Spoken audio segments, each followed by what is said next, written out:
Welcome back to the Salon Owners Collective podcast. Now, there are 3 pillars or stakeholders, if you will, that you need to get right if you want to grow a profitable and successful business that works. So today's episode, my goal is to help you make a more profitable business with more freedom, more enjoyment.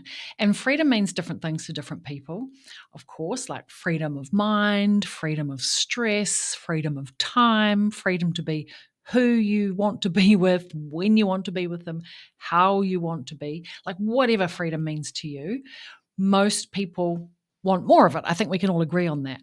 So we want more profit, we want more freedom, and we definitely want more confidence to be able to grow our business. So I want to look at what's been happening in the industry, a little bit of looking back at what has been, what's happened over the last year, so that probably over the last 5 years, actually, really, and looking forward into 2026. And maybe we'll just keep a side eye on what can we expect over the next 5 years. We're halfway through this decade already. And I want to look through the lens of these 3 pillars to really keep a sharp eye on the different pieces of the business and what needs to happen for you to be able to grow forward.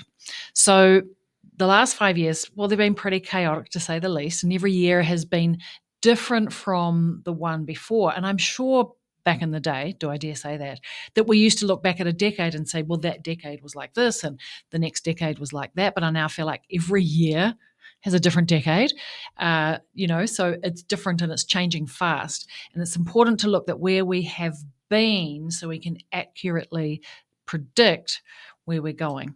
And then, of course, be prepared for it. Because the one thing that COVID taught us, if nothing else, is that when we're not prepared for the unexpected, it really throws us into the wobbles. So I want to start looking through the lens of attracting and serving dream clients, of attracting, developing, and growing and leading rockstar team members, and also becoming. The third is becoming what I call a Salon CEO.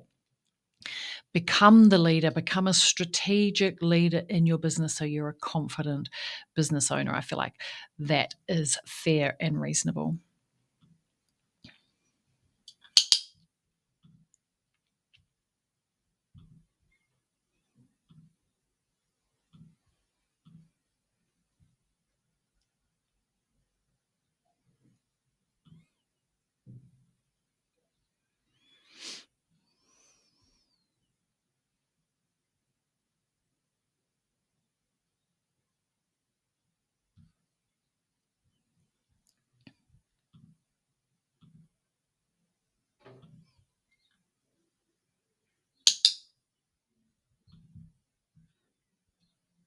So let's start with the first pillar, dream clients.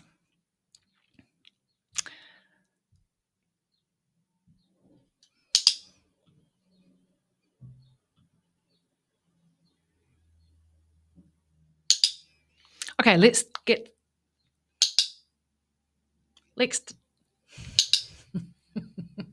sorry, Jordan. Oh, what's happening to my computer? I'm practicing the screen sharing thing. It needs a pause button, I reckon, eh? Just my thoughts, Jordan. Okay, I'm ready to go. Let's kickstart with dream clients because I think in the last year or so they've been the most impacted, to be honest. So let's start under the lens of dream clients. Do you remember back in the day, like we took fully booked 6 weeks out, we took that totally for granted. And even just being fully booked in advance, totally for granted. Booked 6 weeks in advance, totally for granted. Like those days are gone. And I think part of that evolution is that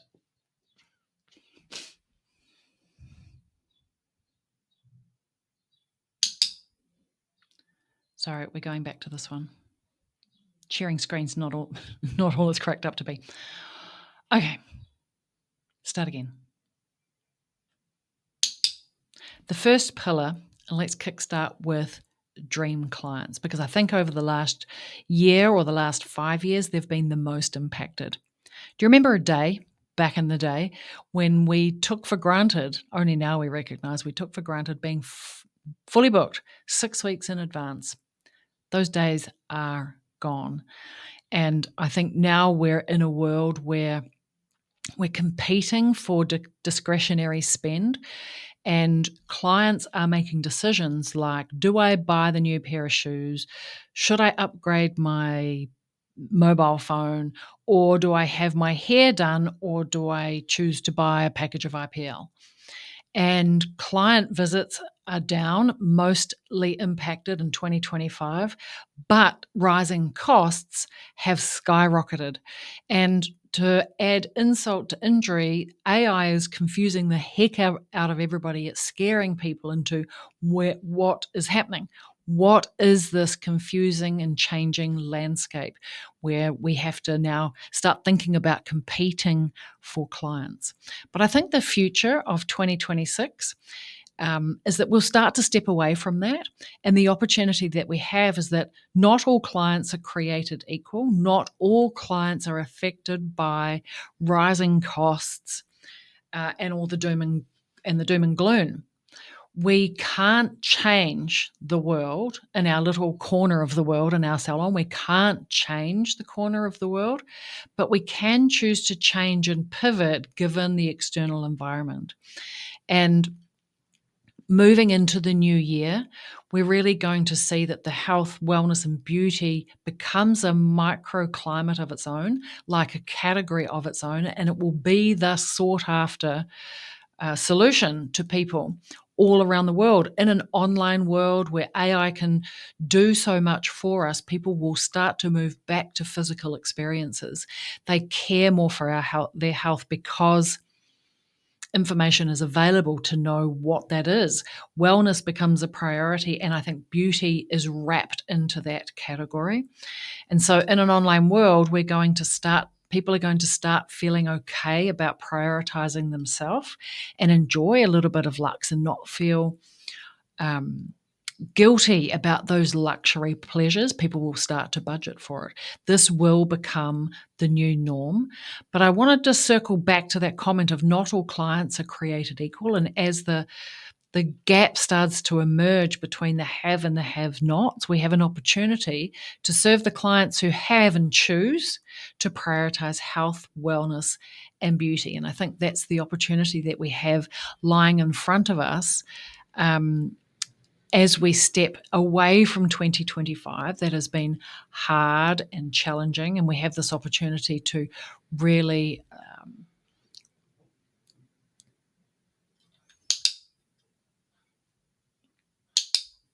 step into the new market that is health, wellness, and beauty.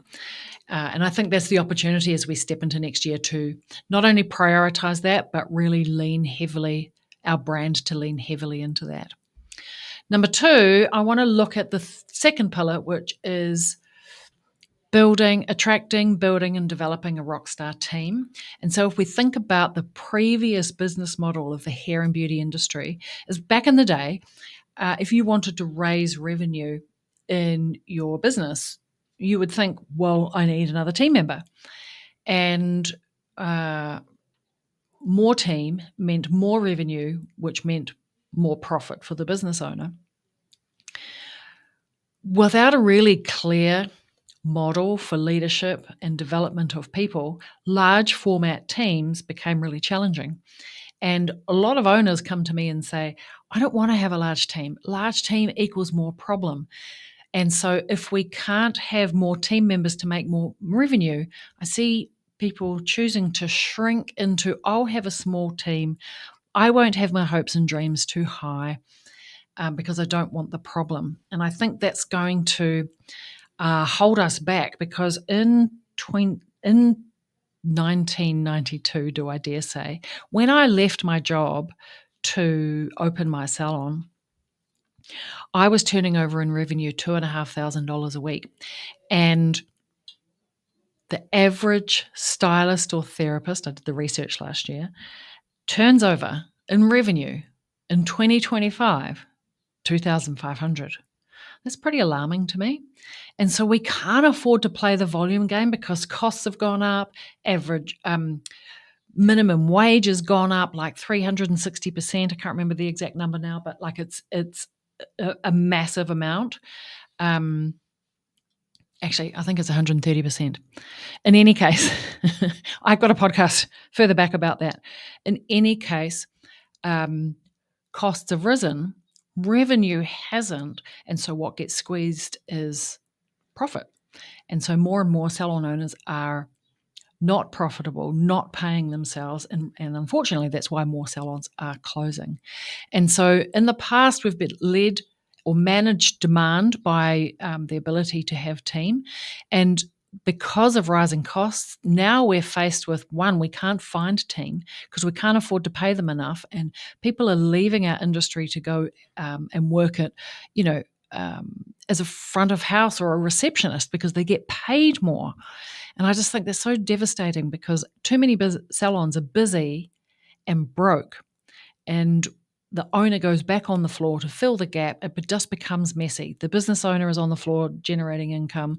They can't run and develop the business. The team member don't have leadership because the owner's on the floor. And the lack of leadership means that they don't know how to be commercially savvy and build a clientele. Too many team members are doing $2,500. The business isn't making money. The business can't afford to pay the team member.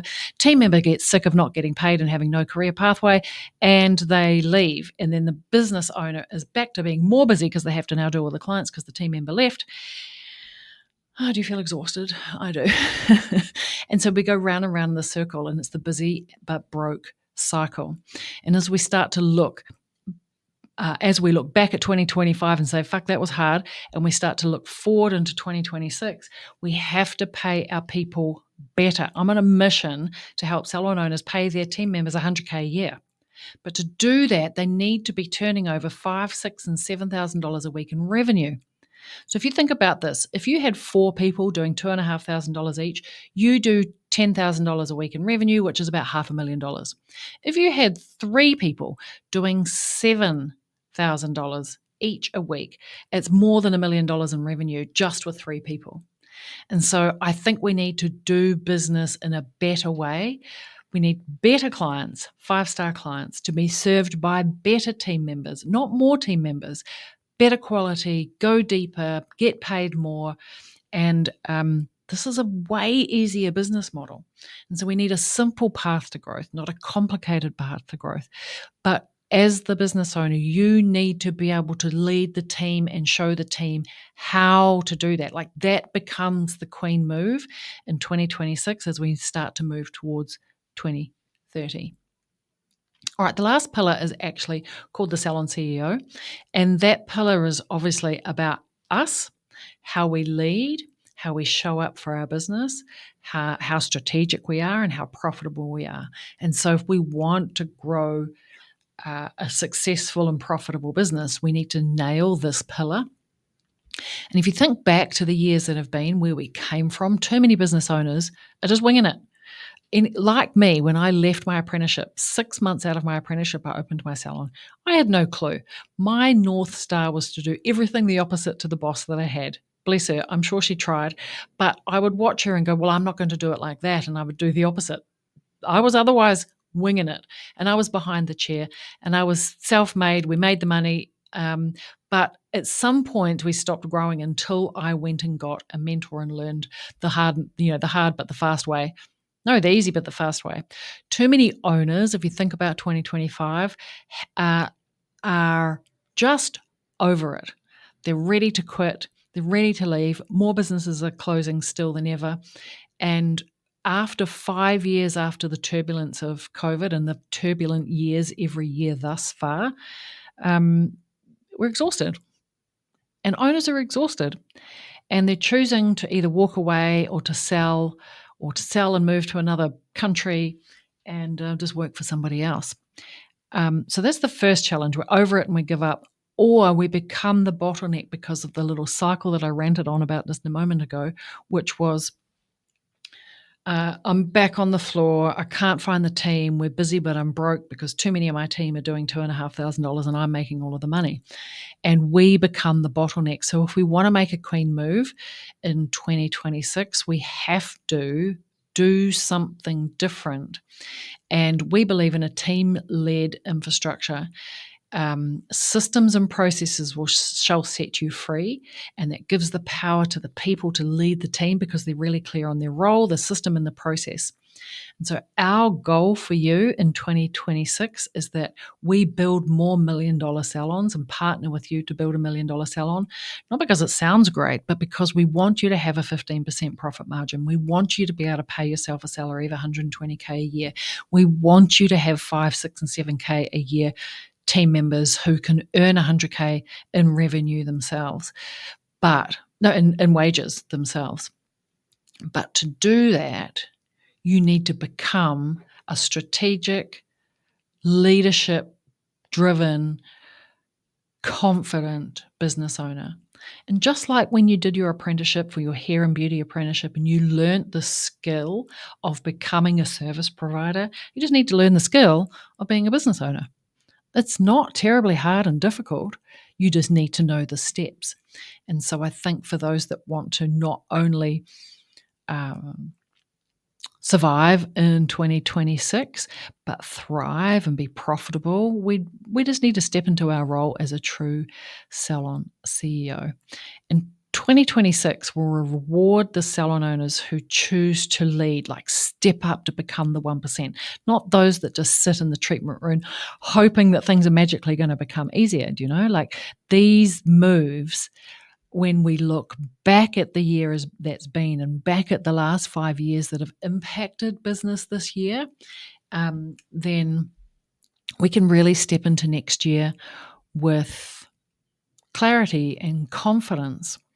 And so if you want support implementing some of those things, like building a high-performing team, building out the Lean and Lux model, really working towards your first 7K stylist or therapist, installing some CEO systems, this is exactly what we do inside of Salon Mastery. And we only work with 5 people at a time. So if you are already doing 10K a week or more, you've got a team and that you know that they can do more, that you know that they can do better, then all you need are the systems and the leadership. So let's make 2026 the year that you build the salon that you know that you were meant to lead and not one that you are just stuck in. All right, that is a wrap for now. Till next week. Ciao for now.